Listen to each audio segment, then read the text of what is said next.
Hi friends, എല്ലാവർക്കും നമസ്കാരം. അപ്പോൾ നമ്മൾ ഇന്നത്തെ ഒരു പുതിയൊരു വീഡിയോയിലേക്ക് നിങ്ങൾക്ക് എല്ലാവർക്കും സ്വാഗതം. അപ്പോൾ നമ്മുടെ തമ്പനയിൽ കാണിച്ചിരിക്കുന്നത് പോലെ തന്നെ നമ്മൾ പലതരം ഡ്രസ്സുകളും പലതരം തുണികളും നമ്മൾ തയ്ച്ചെടുക്കുന്നവരാണ്. അപ്പോൾ നമുക്ക് ഓരോ തുണികളും തയ്ക്കുന്ന സമയത്തുണ്ടാകുന്ന ആ ഒരു പ്രശ്നങ്ങളും അതെങ്ങനെയാണ് ക്ലിയർ ചെയ്തെടുക്കുക എന്നതോടെയാണ് നമ്മൾ ഇന്നത്തെ വീഡിയോയിൽ കൂടി നിങ്ങൾക്ക് കാണിച്ചു തരുന്നത്. അതായത് നമുക്കിതൊരു ബ്ലൗസ് പീസാണ്, അതായത് നമുക്ക് കോട്ടൻ്റെ ഒക്കെ വരുന്ന രീതിയിലുള്ളൊരു ബ്ലൗസ് പീസാണിത്. അപ്പോൾ നമ്മൾ ഈ ഒരു പീസ് നമ്മളിവിടെ മടക്കി തയ്ച്ചിട്ടുണ്ട് അല്ലേ.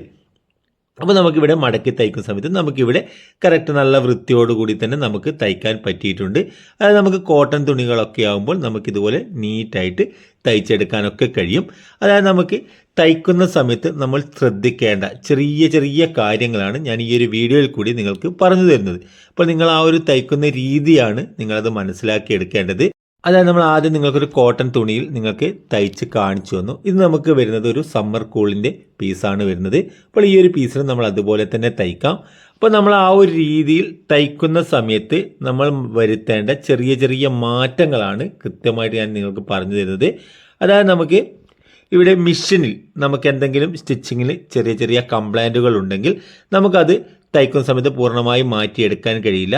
എന്നാൽ നമ്മൾ ആദ്യം നമ്മളൊരു കോട്ടൺ തുണിയിൽ തയ്ച്ചില്ലേ, ആ തുണിയിൽ തയ്ച്ച സമയത്ത് നമുക്ക് നല്ല വൃത്തിയോടുകൂടി തയ്ച്ചെടുക്കാൻ പറ്റിയിട്ടുണ്ട്. അപ്പോൾ നമുക്ക് മെഷീനിൽ യാതൊരു പ്രശ്നങ്ങളും ഉണ്ടായിട്ടുണ്ടാകില്ല.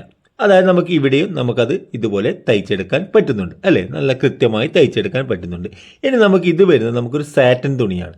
നമുക്ക് കഴിഞ്ഞ രണ്ട് തുണികളും തയ്ച്ച അതേ രീതിയിൽ തന്നെ ഈ ഒരു തുണിയിലും നമുക്കൊന്ന് തയ്ച്ച് നോക്കാം.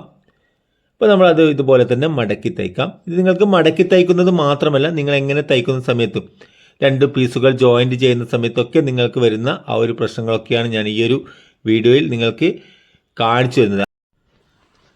അപ്പോൾ നമ്മളിവിടെ ഈ ഒരു തുണിയും നമ്മൾ നേരത്തെ തയ്ച്ചതുപോലെ തന്നെ ഇവിടെ ഇതുപോലെ തയ്ച്ചെടുത്തു കണ്ടോ. അപ്പോൾ തയ്ച്ചെടുത്ത സമയത്ത് ഇവിടെ നിങ്ങൾക്കൊരു പ്രശ്നം കണ്ടു. അതായത് നമുക്ക് നേരത്തെ രണ്ട് തുണികൾ നല്ല ഫിനിഷിങ്ങിൽ തയ്ച്ചെടുത്തു. എന്നാൽ ഈ ഒരു തുണിയിൽ മാത്രം കണ്ടോ നിങ്ങൾ സ്റ്റിച്ചിങ് ഒക്കെ കറക്റ്റ് ആയിരിക്കും, എന്നാലും നമുക്ക് തുണി കണ്ടോ ഇവിടെ നമ്മൾ ആദ്യം തയ്ച്ച രണ്ട് തുണിയും ഞാൻ കാണിച്ചു തരാം. അതായത് നമ്മൾ 3 പീസിൽ നമ്മൾ തയ്ച്ചിരുന്നു. അപ്പോൾ നമുക്കിവിടെ കണ്ടോ, അപ്പോൾ നമുക്ക് ആദ്യത്തെ രണ്ട് തയ്ച്ച തുണിയിലും നമുക്ക് ചുളുക്കൊന്നുമില്ലാതെ നല്ല വൃത്തിയോടുകൂടി തന്നെ നമുക്കിവിടെ തയ്ച്ചെടുക്കാൻ പറ്റിയിട്ടുണ്ട്. എന്നാൽ നമുക്ക് മൂന്നാമത്തെ തുണി കണ്ടോ, സാറ്റൻ തുണിയാണിത്. ഈ ഒരു തുണി കണ്ടോ, നമുക്ക് തുണി കണ്ടോ പൊളഞ്ഞു നിൽക്കുന്നത് കണ്ടോ, അതായത് ചുളുക്കം മാത്രമല്ല തുണി തന്നെ പൊളഞ്ഞു വരുന്നത് കണ്ടോ. അപ്പോൾ ഇങ്ങനെ വരുന്ന സമയത്ത് നമുക്ക് ഈ ഒരു മെഷീനിൽ തന്നെ നമ്മൾ തയ്ക്കുന്ന സമയത്ത് ചെറിയൊരു കാര്യം ശ്രദ്ധിച്ചാൽ നമുക്കത് ക്ലിയർ ചെയ്തെടുക്കാൻ പറ്റും.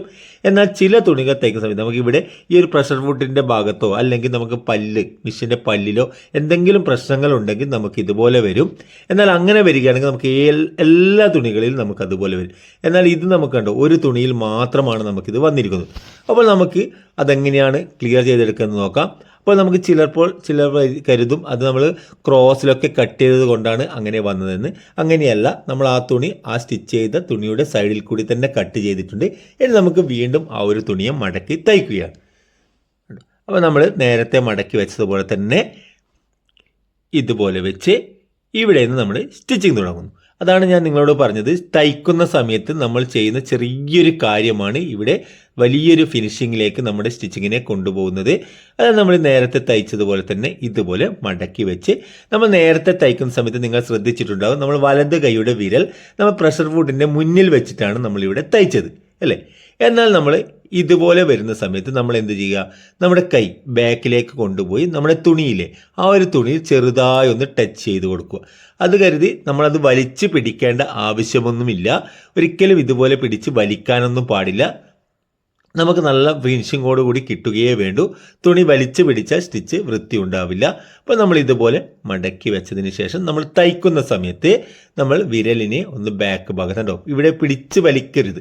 നമ്മളൊന്ന് ചെറുതായി തുണിയെ മുന്നിലേക്കൊന്ന് തള്ളിക്കൊടുക്കുവാൻ വേണ്ടി മാത്രം ചെറുതായി ഒന്ന് കൈ ഇതുപോലെ വെച്ച് കൊടുത്താൽ മതി. ഇത് നിങ്ങൾ തയ്യൽ പഠിക്കുന്ന സമയത്ത് തന്നെ ശീലിച്ച് വരണം, എന്നാൽ മാത്രമേ നിങ്ങൾക്കത് കഴിയുകയുള്ളൂ.